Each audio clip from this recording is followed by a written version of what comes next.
YCP MP Mithun రెడ్డిని పోలీసులు Rajahmundry central jail నుంచి విజయవాడకు తరలిస్తున్నారు.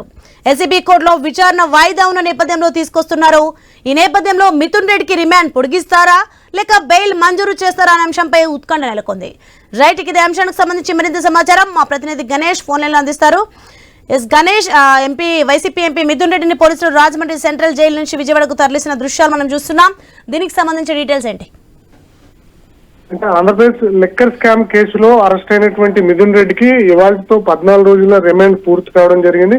తిరిగి వాళ్ళు విజయవాడ ఏసీబీ కోర్టులో విచారణ ఉన్నటువంటి సందర్భంగా రాజమండ్రి సెంట్రల్ జైల్లో ఉన్నటువంటి రిమాండ్ లో ఉన్న మిథున్ రెడ్డిని రాజమండ్రి సెంట్రల్ జైలు నుంచి విజయవాడ ఏసీబీ కోర్టుకు పోలీసులు తరలిస్తున్నారు. ఇవాళ విచారణ ఉన్నటువంటి సందర్భంగా అయితే 14 రోజుల రిమాండ్ పూర్తి కావడంతో మిథున్ రెడ్డి తరపు న్యాయవాదులు బెయిల్ కోసం అభ్యర్థన చేసేటువంటి అవకాశం కనిపిస్తుంది.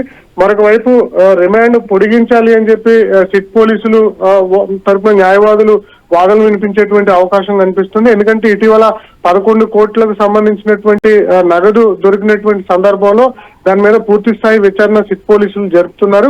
దీని మీద కీలక ఆధారాలు సేకరిస్తున్నామని చెప్పి ఇప్పటికే సిట్ చెప్తున్నటువంటి సందర్భంలో మిథున్ రెడ్డిని తమ కస్టడీకి ఇవ్వాలి, దీని మీద పూర్తి స్థాయి విచారణ జరగాల్సి ఉందని చెప్పి సిట్ పోలీసులు అభ్యర్థన చేసేటువంటి అవకాశం కనిపిస్తుంది.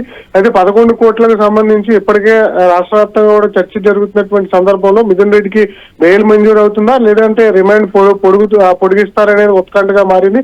11 కోట్లు దొరికినటువంటి సందర్భంలో మిథున్ రెడ్డికి రిమాండ్ పొడిగింపు అయితే ఏదైతే సిట్ న్యాయవాదులు కోరతారో దానికి అనుగుణంగా తమకు అనుకూలంగా వస్తుందని చెప్పి సిట్ పోలీసులు భావిస్తున్నటువంటి సందర్భం అయితే కనిపిస్తుంది. సోని, right, thanks for information Ganesh.